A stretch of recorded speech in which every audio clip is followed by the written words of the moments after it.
CBS Radio Mystery Theater presents...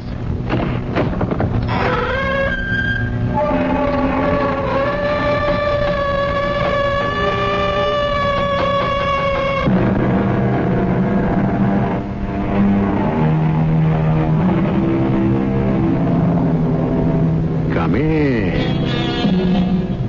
Welcome. I'm E.G. Marshall. In the course of our lifetime, unless we retire early to solitary caves and live apart from others, as few of us choose to do, we make pledges, sign contracts, accept responsibilities, give and receive promises, and freely form ties of varying kinds. All of these involve other people besides ourselves. They are at the core of all human contact, without which most of us cannot be said to live at all. But the deepest, the most serious, the most demanding, the most intense of them all is marriage. And that is what our story is all about. Don't you dare tell me how to run my life.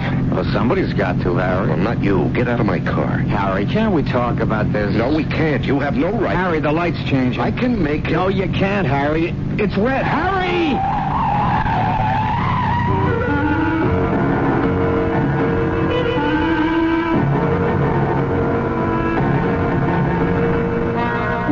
Our mystery drama, Human Error, was written especially for the Mystery Theater by Elspeth Eric and stars Larry Haynes. I'll be back shortly with Act One.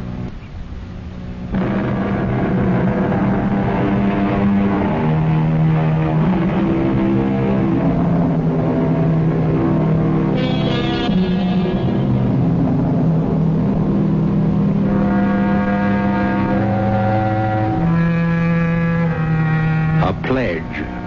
A contract, a promise given and returned. All of these are in the nature of commitments. Marriage is the largest commitment anyone can make, and the longest.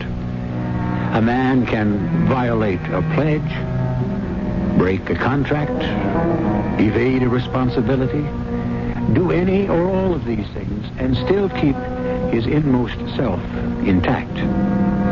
He can change his residence, change his work, change his companions, with small damage to his psyche. But it will be the severest break of his existence if, for whatever reason, he changes his wife. We bring you now the simple story of a marriage, a story called Human Error. Nothing would have happened if I hadn't sold the business and retired. I wasn't old. I was in the prime of my life, practically. But I'd made a lot of money, worked hard for 26 years, made good investments. Had enough to keep us forever and leave plenty for the kids. I was sick and tired of going to the plant every day. There didn't seem to be any point to it. It was buying the condominium. That was my mistake. None of it would have happened if we hadn't bought that condominium. Harry? All finished with your lunch? Yeah, just about. Well, I've packed all our beach things. I'm not going. I put in plenty of suntan lotion. Remember what happened to you last time? You got rid of the beach. I was worried. I'm not going to the beach. You can rent an umbrella? I'm not going to the beach, Isabel. Oh, Harry. I'm sick of the beach. But it's such fun at the beach. Not for me, it isn't. But all our friends will be there. They'll be expecting us. Well, you go. Not without you. I don't want to go without you. I never want to go anywhere without you. Isabel, I don't like to go in the water. I get burned if I sit on the sand. And I haven't got too much to talk about to those people. Oh, you can talk to them about anything. It's all gossip. You're a good talker. And the weather. Oh, much better than I am. And the food. I just don't want to talk about those things anymore, Isabel, with people I don't even know very well. Well, that's the way you get to know them. Talking about the weather and the food. Well, there's other things. What other things? Children. I've said all there is to say about George and Harriet and Margaret. Maybe when we have grandchildren, I'll have something to talk about. You're sure you won't come to the beach? No, not today. Oh, can you get a lift with somebody? Why? I'd like to use the car.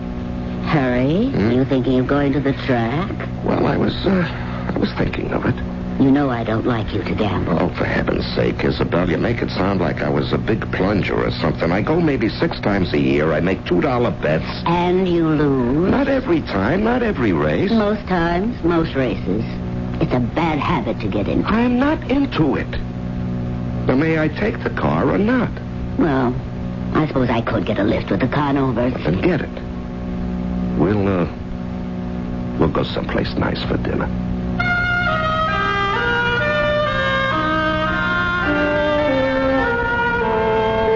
Picked up a friend on the way to the racetrack. Not one of the beach club people, a guy I'd known all my life practically. Not their type at all. Him and me, we could sit for hours not speaking at all. Other times we'd talk a mile a minute about anything and everything. I knew him inside out and he knew me. I just couldn't face it today, son. You know, same people saying the same things the same way, same stories, same jokes, same arguments. I need a little action. Well, Isabel must have been disappointed. Oh, she'll have a good time. She likes that stuff. Bah, she likes it better if you're along. Yeah, sure, but she'll be okay. She'll hitch a ride with a Conover. She likes them. They like her, so forth and so on. So, she didn't mind your taking the car? Well, she didn't say she minded, so I guess she didn't mind. She probably thought you needed it more to get to the track. That's perfectly true. Oh, we could have taken the bus. Nah, the bus is no good. It's not bad. I wouldn't have minded. This way, Isabel will have to wait till the Conovers feel like going home. Well, they'll probably all stay late, maybe have dinner there in the clubhouse. Probably. I just felt like I had to have a little action. Know what I mean? Certainly, I know what you mean. Same old thing all the time drives you nuts. Yeah, watch that light, Harry. You know, it gets boring. Same people, same... Harry, the light's changing. I can make it. No, you can't, Harry. It's red. Harry! For Pete's sake, Harry! Did I hit that girl back there? I think you did. Well, take a look, will you? Yeah. Well, you knocked her down. I did? But she's getting up. Is she all right? I think you'd better back up. She walking around? Yeah, back up, Harry. She looks okay to me. We'd better make sure. You all right? I think so. I didn't see you. I didn't see you either. We better take her to the hospital. Oh, she says she's all right. She says she thinks she's all right. What if she isn't? Listen, get in the car. I'll drive you to the hospital. They can check you over. Oh, no, I don't think it's anything serious. It's just ruined my pantyhose. You got blood on your leg. Come on, get in. Well, if you insist. I do. I insist. Okay, then. I really don't think there's anything wrong. Yeah, well, we'll make sure, okay? That way I'll feel better.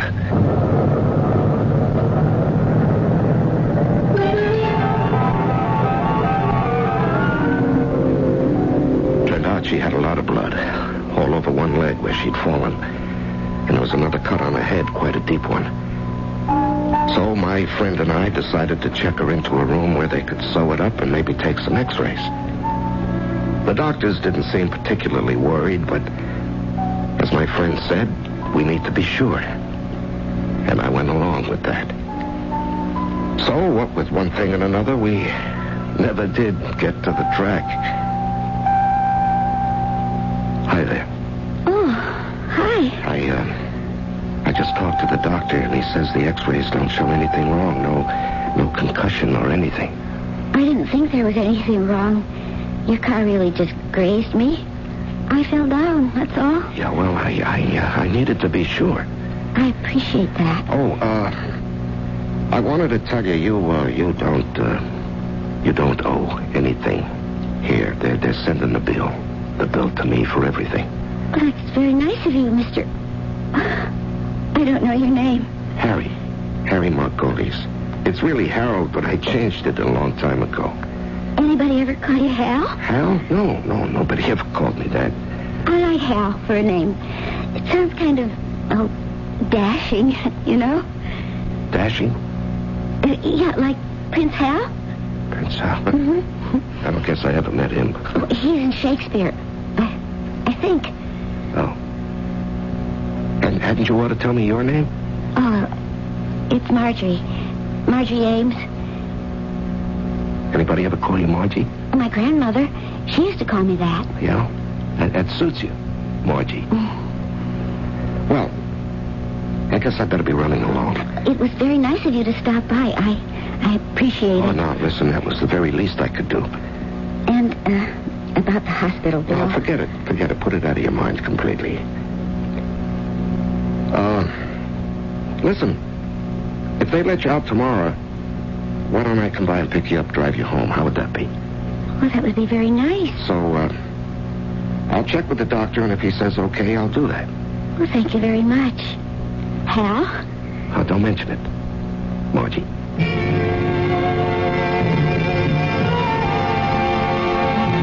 She certainly was a nice girl. Early 20s, I'd say. No raving beauty, but pretty. Definitely. And friendly. Nice. Nice girl named Margie. Cute name. Cute girl. Made me feel good that I'd made her acquaintance. Different from the people I'd been spending time with. I stopped being sorry I'd missed the afternoon at the track. But the next day, the doctor told me they wanted to keep her at the hospital one more day, so I called my friend, and we made a date to go to the races. Isabel mind you taking the car? Not too much. She asked you anything about yesterday? Nope. You tell her anything? Nope. You don't think you should have? What's there to tell? Well, the accident. It wasn't serious. Why should I worry you? The girl. Did you tell her about the girl? Now, listen, don't tell me how to run my life. I'm not telling you anything. Hey, you know what the girl's name is? Marjorie Ames. But her grandmother always called her Margie. Did you tell her about Isabel? Now, for Pete's sake, why should I? Just asking. Take a look at the form sheet, 7th race. Yeah? Well, what about it? Look at number 5. 5. Little Margie. How about that, huh? How about that? I suppose that means you're going to put a bet on this horse. Smack on the nose. It's a mare. Her track record's not so good. Who cares? I'm going to play her to win. Just because of that girl? Well, partly because of that girl, and partly because of that old song. What old song? Don't you remember it? My father used to sing it around the house all the time. Margie, my little Margie. I forget the tune, but he used to sing it all the time. Yeah, I'm always thinking of you, Margie. You've been my inspiration. Days are never blue. Holy cow, I don't even know how I remembered the words. How do you like that? Well, it's all right, I guess, if that's your hunch. You know, she's going to come in. I can feel it. I'm going to slap $50 right on her nose and root her home.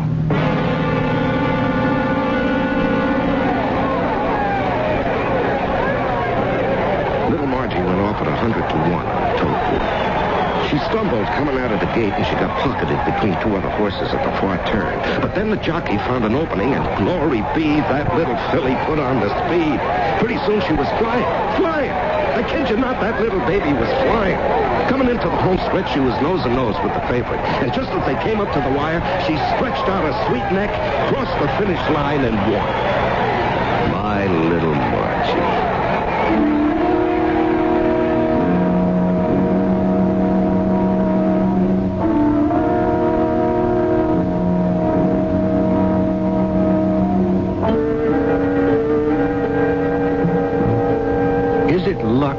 Or is it fate that determines the course of our lives? Do we stumble about blindly? Or is there a destiny preordained which we cannot escape? Fate or luck? Luck or fate? To my way of thinking, the two add up to much the same thing. There is really nothing to be done with our lives but to live them with as much grace as possible. and without too much complaint. I'll be back shortly with Act Two.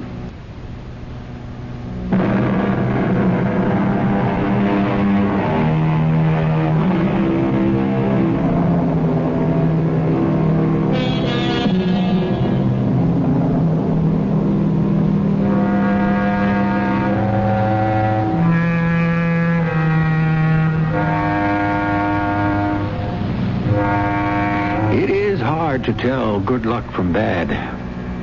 The delay in reaching an airport on time may result in missing a plane that crashes. The loss of one job can mean the finding of a better one. And the forsaking of one lover may lead to the discovery of a more suitable one. So, bad luck may transform into good luck, and vice versa. The trouble is, it takes so long to find out which is which.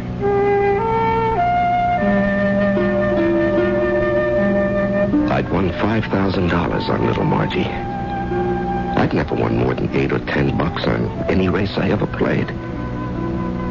I'd been like the man who got asked how he made out at the track. And he said, I broke even. And believe me, I can use the money. That had been the story of my modest gambling life. I put the $5,000 away in my bureau drawer under my shorts, like it was as though I had buried a dead body.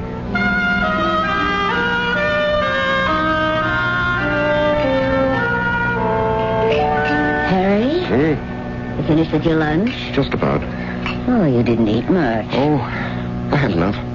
Wasn't the omelet any good? I never could make a decent omelet. You really need a special pan for omelets. I'll buy you one, remind me. Looks like it's going to rain, doesn't it? Yeah. Not a very nice day for going to the beach. No, it's not.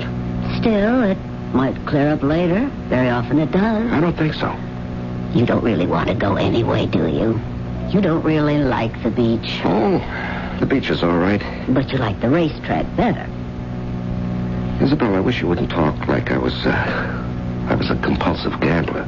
If I go to the track once a month, it's a lot, and I don't even go once a month. You went yesterday, and the day before yesterday. Well, I probably won't go again the rest of the year.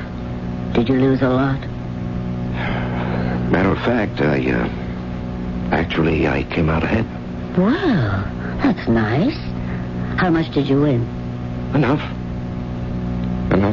to buy you an omelet pan. Marvelous. Thank you very much. You're welcome. So, if we're not going to the beach, what'll we do? Look, we don't have to do anything, do we? No. If you don't mind, I'm going to take the car and drive into town, meet a friend of mine. A friend? Yes, sort of.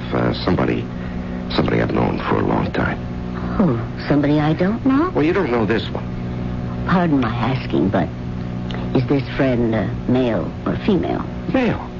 Well, that's a relief. I was worried there for a minute. Hey, you don't really think... No, of course I didn't. My goodness, I know you better than that. Yeah, I'll pick him up and we'll go have a cup of coffee, maybe a drink, talk things over, you know. I know. Man talk. Yeah, something like that. Like women have girl talk. Yeah. You'll be all right? Oh, sure. I'll curl up on the divan, finish all those old magazines I haven't had a chance to look at, or maybe I'll start those booties for Margaret's baby. Have them ready by the time she gets here. Well, don't get lonely, okay? I don't know just when I'll be back. Oh, don't worry about me. I'll be fine. Have a good time with your friend, whom, by the way, I'd like to meet sometime. Yeah, sometime. Frankly, I felt rotten driving to the Venice Bar and Grill. My friend and I didn't say much on the way. He usually knew when I wanted to talk and when I didn't, so he just sat there waiting for me to say something. It wasn't until after the first beer that I felt like opening up. I put the money under my shorts. You didn't tell Isabel? I told her I won a few dollars. Not $5,000? Well, it's crazy, isn't it? Why shouldn't I win $5,000 once in my life? Well, it would have meant telling her you put up 50. Well, why shouldn't I? Instead of your usual 2. Well? Because the horse's name was Little Margie. Well, yeah. And you just met a girl named Margie. So? And you hadn't told her about meeting Margie. So you couldn't tell her about the horse or the $50 you bet or the $5,000 you won. It's all very simple. Well, maybe to you it is, not to me. You just haven't thought it through. All right, you're so smart. Why don't you think it through? Well, that wouldn't do any good. Well, it would clear things up for me. No, it wouldn't. It'd clear things up for me, and you'd be right back where you started. Now, some friend you are. I try to be. I'm very fond of you, Harry. You know that. Well, you got a funny way of showing it. I do my best. Listen, the reason I didn't tell Isabel about the money, or the bet, or the horse, or the accident, or the girl... Yes? The reason for all that is? Well, you see, the reason is I told Margie I'd call up and see if they were going to let her out of the hospital today. Mm-hmm. And I mentioned something about maybe driving her home. I see. Well, that's the least I can do. After all, I knocked the girl down with my car, my fault entirely. I got careless. I ran a red light. It's my fault she's in the hospital in the first place. Right? So, the decent thing to do is pick her up and drive her home. Well, I'm sure she can get home by herself. Well, that's not the point. What is the point? The point is, my dear friend, you'd like to see that girl again. Is there any crime in that? No crime? I'm going to call the hospital. Go ahead. Oh, bartender, can I have a phone here, please? Well, the least I can do is find out if she's okay or not, right? Right, absolutely. After all, I'm the one responsible for being in the hospital. Oh, thank you. That poor kid was crossing the street perfectly innocently with the light. A crazy nut comes breezing through against the light. I told you about the light, that it was turning red. Yeah, I know. What's that got to do with it? Oh, hello. Would you connect me with room 311? Miss Marjorie Ames? Thank you. You remembered her room number. Oh, why not? Well, you were there only once. Well, so what? Hello? Oh, hello. Is this Margie? Oh, yes. Is this Hal? Yeah. Prince Hal. I didn't know if I'd hear from you. Well, I told you I'd call and see if you're all right. Oh, I'm fine. The doctor was just here. He says I can go home. Oh, hey, that's great. Well, I am certainly glad to hear that. Listen, I've got my car. Why don't I shoot over to the hospital and pick you up and drive you home? Why don't I do that, huh? Oh, that would be wonderful. Okay, I'll be there in, 5 minutes. I'll be waiting. So long. So, I'm going to the hospital, pick her up and drive her home. Want to come with me? No, thanks. I thought maybe you didn't trust me to go alone. I trust you, Harry. No, I think I'll stay here and have something to eat. Yeah, that's a good idea. So after I drive her home, I'll come back here and join you, okay? Is that okay? That's okay, Harry. I'll be expecting you.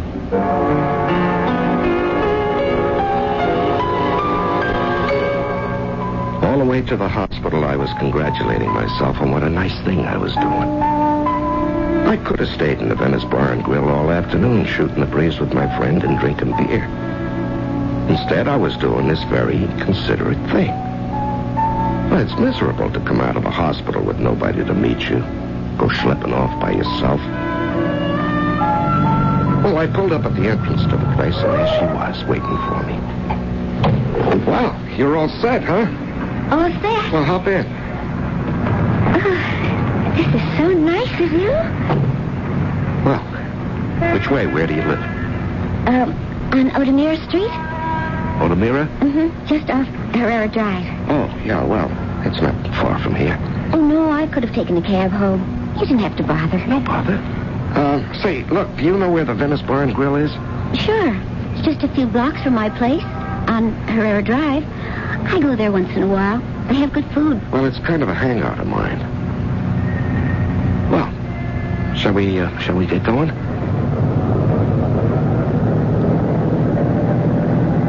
You didn't have any trouble with the bill, did you? Oh, no. They said it had all been taken care of. Good. was extremely nice of you. Listen, I'm responsible. Oh, not really. Yes, really. I ran a red light. I didn't watch where I was going. Well, we won't argue about it, will we, Margie? No, Hal. I wouldn't want to argue with a prince. Hey, will you come off that Prince Hal stuff? It suits you. You wouldn't kid me, would you, lady? No, I wouldn't kid you. Not for anything. I really wouldn't. You're too nice. Oh, come on. I mean it. Well, you're very easy to be nice to. You're pretty nice yourself, you know.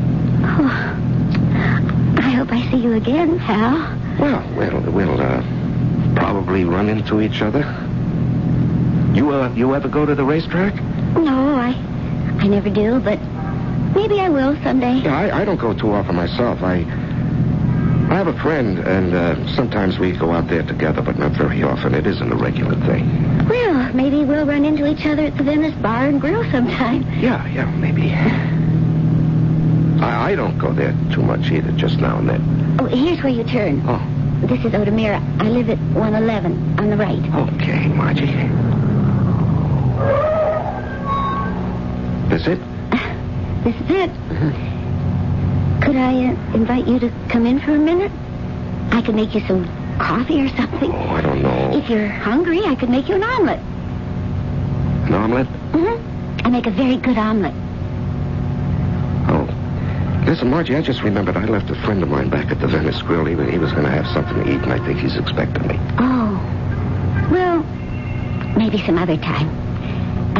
Look, I'm going to write down my phone number. Do you have something I can write it on? No, I don't. Oh, yeah, here. Oh. Here's a Good. packet of matches. Can you write on that? Oh, sure. I hope you use it sometime. I'm home a lot.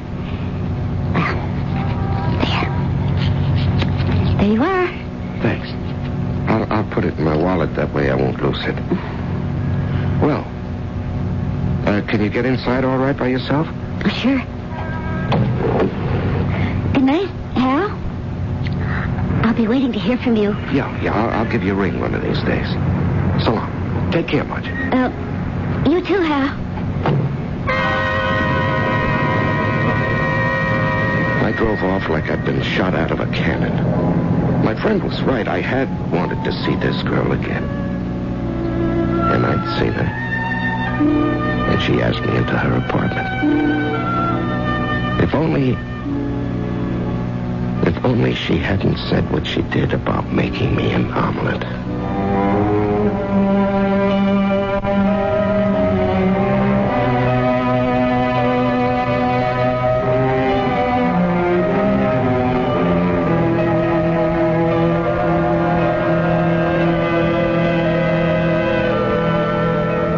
See what I mean about good luck and bad luck, and how very difficult it is to tell the one from the other, and how we seldom know which is which until long after the fact. In the case of Harry Margulies, you'll have to wait for the end of our story. I'll be back shortly with Act 3.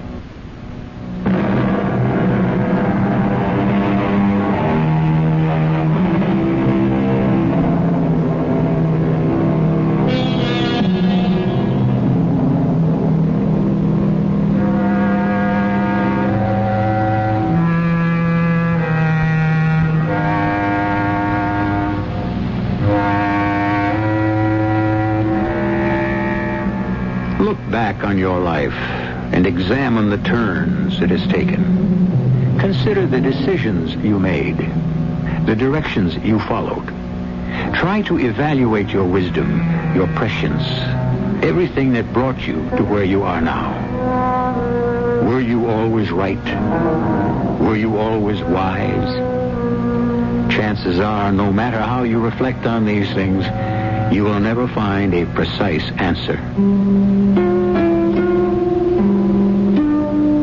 I got back to the Venice Bar and Grill in record time. There was my friend sitting at the bar where I'd left him. He'd finished some pancakes and was topping everything off with a cup of coffee. Boy, was I glad to see him. On the other hand, for some crazy reason, he was The last person in the world I wanted to talk to. Hi. Back so soon? Why not? She was waiting for me outside the hospital, and I drove her home. Fine. Want some coffee? She lives on Odemira, just off Herrera Drive. Oh, it's not far from here. No. Matter of fact, it isn't. She comes in here once in a while, she said. Oh, so, you might see her again. Well, I suppose I might. Uh-huh. Now, listen, I didn't make a date with her or anything like that. Did I say you did? No, but that's what you're thinking. Well, how do you know what I was thinking? Oh, I know. We haven't known each other all these years without me being able to tell what you're thinking. Does it worry you? No, it doesn't worry me. You sure? It annoys me. You want the truth? I do. I always want the truth. There's something clean and refreshing about the truth, don't you think? You know, sometimes you got a funny way of talking. Really? Do I? Yeah, sometimes I can't make you out at all. Sorry about that. As a matter of fact, sometimes I don't even like you. Well, two people who are close friends can't be expected to like each other all the time. There have to be moments when there's intense hostility between them. Just as there must be hostility now and then between man and life. I never feel hostile toward Isabel. No? No. If you say so. Now, don't be so damn patronizing. Do you mind? Look, you think I took Margie home from the hospital because I hate Isabel? Is that what you think? I never said you hated Isabel. Well, for your information, when we got to where she lives, Margie asked me in. What do you think of that? What am I supposed to think? She wanted to make me some coffee, give me something to eat. How about that? Very nice. But I didn't take her up on it. Uh-huh. I said I had to come back here because you were expecting me. Now, how about that? I don't know. Hey? How about it? You know what? Now I'm sorry I didn't take her up on the invitation. I got half a mind to go back. Uh-huh. But she gave me a phone number. I got it right here. I'm going to call her. I'm going to ask her. Well, I won't ask her, can I come back? I'll ask her, does she want to come over here? That all right with you? It's not up to me, Harry. It's not my decision. It's yours. Okay. Hey, bartender, let me have a telephone, please. You know, you and me and her will just sit around for an hour and talk about this and that. Oh, thank you. You know, I owe her a little something. That's how I figure. Yeah, I'm the one who put her in the hospital. I owe her a little consideration, right? Hello, listen, this is Harry. I'm sitting in the Venice Bar and Grill with my friend, the one I mentioned to you, and we got to talking, and it came to my mind that maybe if you haven't got anything better to do, you'd like to come and join us. That is, if you feel like it. And we'll be sitting at the bar, and we'd like it very much if you would join us, if you feel like it. If you don't, that's all right, too, but I hope you do. Yeah, I did it. Now what have you got to say for yourself? I was really angry. The guy was trying to run my life for me.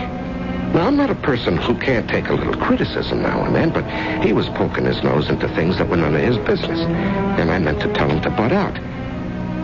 But when I turned around to speak to him, he'd gone. He ducked out. Couldn't face it. I ordered and sat there waiting. Hi, Harry. Oh, Isabel, it's you. Where's your friend? My friend? Well, you said on the phone you were with your friend. I said that? You said you were sitting here with your friend and I should come and join you. I thought, what a sweet idea. Finally, I'm going to meet this man. Oh, well, he left. Oh, I'm sorry. I wanted to meet him. Yeah, right after I hung up on the phone, he left. You think he didn't want to meet me? Well, I don't know. I don't know why he left. He didn't say. He just left. What have you been telling him about me? That I was some kind of an ogre? No, nothing like that. Isabel, I'm so glad you're here. So am I. I'm just sorry your friend couldn't wait. Well, never mind about him. It would have been fun to meet him. Well, Listen, Isabel, I have something to tell you. All right. Could I have a beer or something? Yeah, later. First I have to tell you something. My, you sound so serious. Yes, I am serious. Isabel, you know the day I wouldn't go to the beach and you let me have the car to go to the track just a couple of days ago. Do you remember? Mm-hmm. I remember. Well, I never got to the track. I had an accident with a car. An accident? Were you hurt? No, I wasn't hurt. But I knocked somebody down, a girl. Oh, Harry, was she hurt? No, not much. I took her to the hospital. She was bruised a little, had a cut on her head, that's all. She was only in the hospital a couple of days, until today, as a matter of fact. Well, I'm glad she's all right. Why didn't you tell me? Her name was, her name was Marjorie Ames, but her grandmother used to call her Margie, she told me.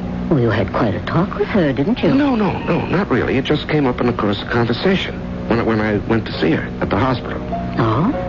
You went to see her? Well, I had to see if she was all right, didn't I? And I had to take care of the bill, didn't I? Oh, I guess. Yeah, well, certainly I did.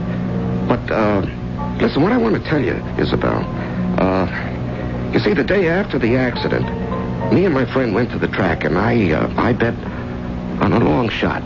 You see, little Margie. And she came in. And I put $50 on her at 100 to 1. And she paid $5,000. $5,000. I hid the money under my shorts. But why? I don't know. I don't know. I just felt so guilty. Guilty? Because you won $5,000? I haven't told you the whole thing. I think you'd better. I want to. So go ahead. Well, yeah. Today, the girl was ready to go home from the hospital. She was okay. Mm-hmm. And I went to the hospital, and I picked her up, and I drove her home. Well, that was nice of you. Yeah, that's what I thought. But, there was more, you see. When we got to her place, she asked me to come in. Did you? No, I didn't. But there's more. Oh? She, you see, she gave me her phone number. She asked me to call her up sometime. Oh. And did you? Yes. Yes, I did. Anyway, I meant to. I thought I did. What are you talking about, Harry? You did or you didn't? No. That's not the way it happened. You see, I had her phone number right in front of me, and I was looking right at it. You see, here it is on this book of matches. Do you see it? Yes, I see it. All right. Now, well, I was going to ask her to come over here to meet my friend and everything. That's what you said to me. I know. I called you. I had her number right in front of me, but I didn't dial her number. I called home. I called you. I thought you sounded funny on the phone. Now, Isabel, I may be losing my mind. Do you think I am? Well, if you are, everything considered, I like it.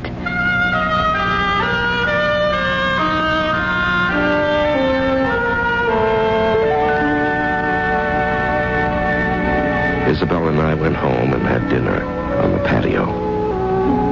Tasted good. She had on something long and silky and pale blue. She looked great.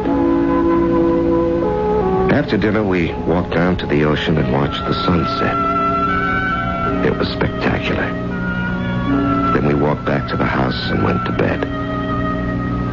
The next day, I met my friend at the Venice Bar and Grill. I don't understand it. I don't understand the whole thing. Interesting. I've never felt that close to Isabel since we got married, closer even.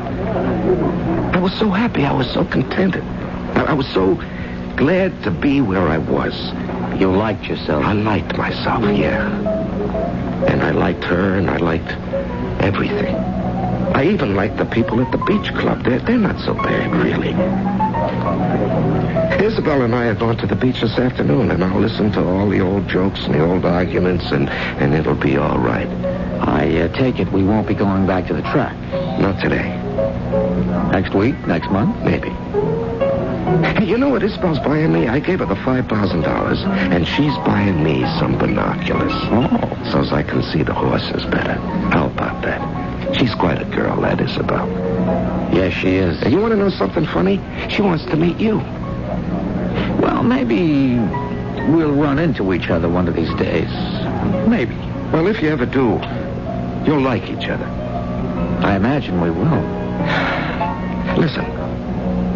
Do you know why I made that phone call when I thought I was calling Margie? Why? Tell me. I was mad at you. Really? Yeah, I thought you were trying to run my life. I'd never do that. I thought you were trying to keep me from having some fun. I couldn't do that if I wanted to. No, I guess you couldn't. Why do you suppose you dialed Isabel's number instead of Margie's? I don't know. It beats me. No, I think you know. All right, you're so smart. Why don't you tell me? If you insist. I think your fingers knew better than your head what you wanted and what you needed.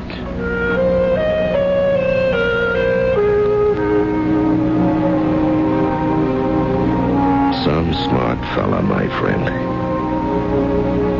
I guess you know by now I've been kidding you a little bit. He wasn't really my friend, not exactly. But he was somebody I'd known for most of my life. Somebody who tried to tell me the right thing to do. He was my conscience. And I don't know what I'd do without him.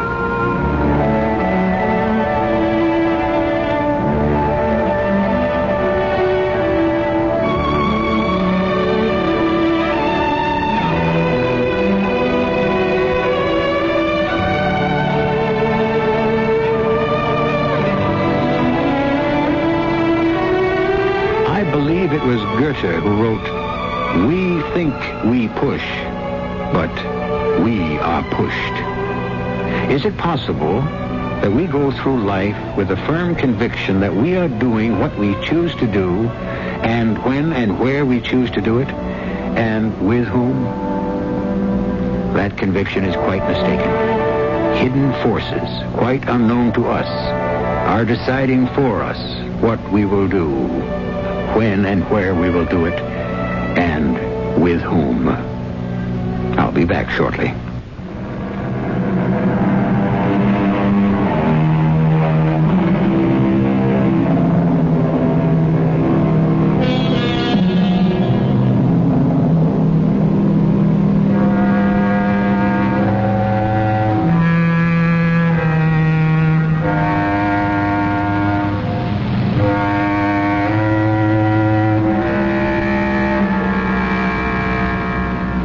We could paraphrase the lines by Goethe by saying, "We do not lead our lives